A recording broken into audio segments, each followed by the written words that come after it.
This podcast is powered by the pros at Paschal Air Plumbing and Electric.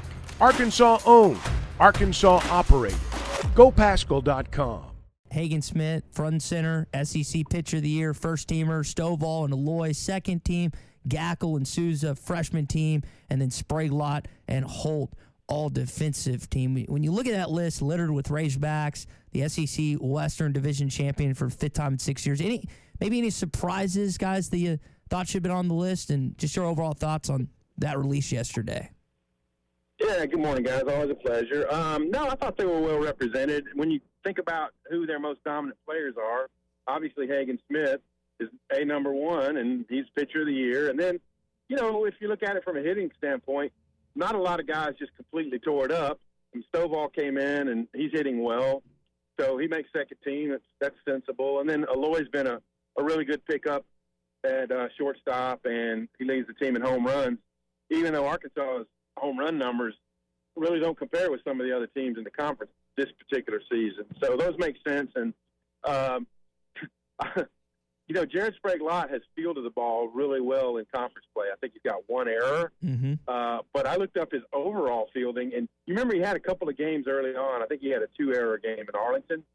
So his overall fielding is somewhere around 932, which would not get you on an all-defensive team. But in conference play, he's done great, and he's made some spectacular plays. So, and, of course, Peyton Holt, well-deserved, a guy who transitions in season and becomes an all-conference, all-defensive player in conference as an outfielder, because his diving grab, I liked his diving grab. I can't remember the series, maybe Mississippi State, but that might have been as good a catch as we'll see all year. And then, of course, the D curd around the world, man. There's never been hasn't been a play like that all season. So he's deserving of that. Of course, Gackle tied for the conference lead in saves. Good choice there. You might have made an argument he's a all-conference reliever, but good deal there. And you could talk about McLaughlin, but his batting average is below 300, and he's at a position that's got like Jack Caglione and some other stud hitters at. So, no, I thought they were well represented. Tom, let's talk about the guy in the middle, and it's Hagen Smith. It's the guy that everyone always wants to talk about. We asked Phil this, and I want your thoughts. So you've got today's game and tomorrow's game that 100% on the calendar. Sorry, tomorrow's game and then Thursday's game, and then the possibility if you win one of those games on Friday. Hagen pitched last Thursday. If you're Dave Van Horn, do you just go and pitch him on Thursday, or do you wait to see what happens maybe with your outcome on Wednesday and then decide who's going to get the starting role for that Thursday game? Well, that's a good question. And I think how serious they are about wanting to win the conference tournament comes into play. You want to keep him on a schedule. So let's just say he doesn't pitch Wednesday, which he wouldn't, and then you don't pitch him Thursday, but you're eliminated, then he's got to throw some kind of simulated deal that day or Friday, right, to be ready for the next week. And I think I'd rather have him in a game. So if it was me, I'd throw him on Thursday, and then if your regional starts on the Friday, then you'd have him available that day. And then, of course, the conversation comes into play. Do you hold him for a potential game 2, which is always, some coaches regret it when they do it. Some regret it when they don't do it. But all of those dynamics come into play. But if it were me, everything being equal, I would start him on Thursday. Tom Murphy with us on the McClarty-Daniel hotline. Tom, when you look at this week, I've always been a proponent and thought the top 2 teams, the division winners, and I know we're moving away from divisions, but they should be exempt from this tournament. I think what you do this week sets up for next week. You talk about staying on schedule. There, you can throw in the bullpen. You can hit in the batting cage. I just think the rest might be more valuable for the top 3 or 4 or 5 teams than anything in the outcome here. I know that winning a conference tournament, but I just wonder, would you rather have the rest or the opportunity to play if coaches would speak candidly about it? Yeah, that's an interesting proposal. The conference obviously would not be for that. It'll never happen. Yeah. No, because you're the big draw. I mean, this is like Tennessee 2 years ago. They were the big draw. Arkansas the year before that, they won the conference tournament. They were the draw. People want to see you play because you had such a dominating season. You've got Kevin Kopps on your roster. But I get your point. It's well made that having a big rest could do your team good. But I tell you, those coaches, man, when you're in that groove and then you look at the Major League Baseball playoffs, when teams have long breaks, a lot of the higher-seeded teams in the Major League playoffs last year struggled or lost their opening series. And we know why. Were they out of, a little rusty, out of their rhythm?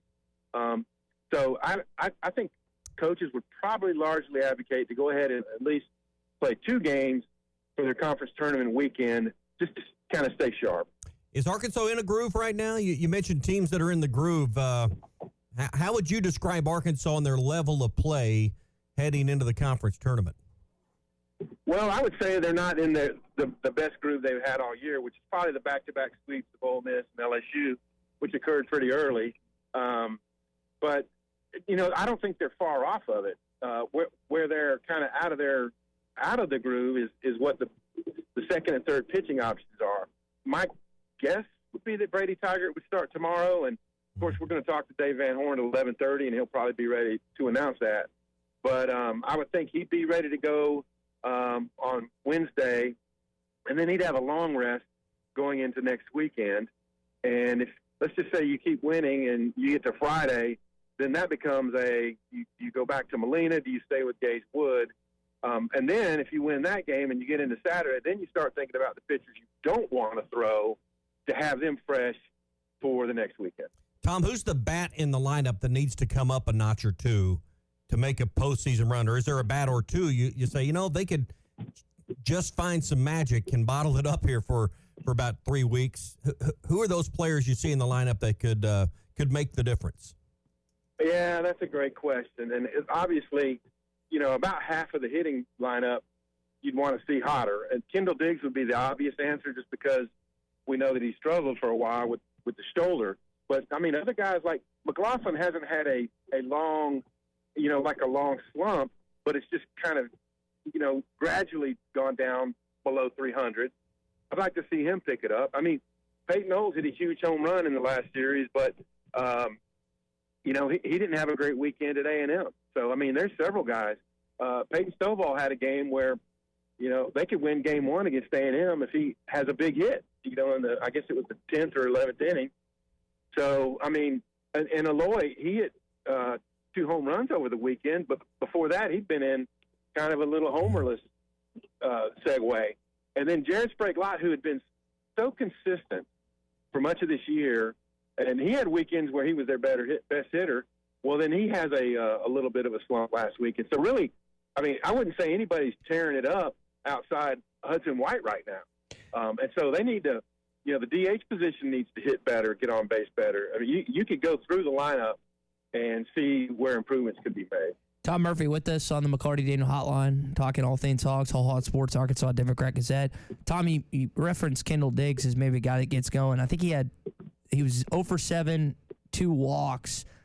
I would say that, the possibility, I know he didn't start that game 1, if I remember that right, but is there anyone that is, actually conceivable that you replace him with in right field? Because it doesn't seem like anyone's stepped up enough from a hitting standpoint that you yank him at this time. Well, yeah, that's a great point. And I think he got a little bit of the veterans, leeway in, then he comes back in the lineup and he's leadoff. Mm-hmm. And it's been a couple of different games.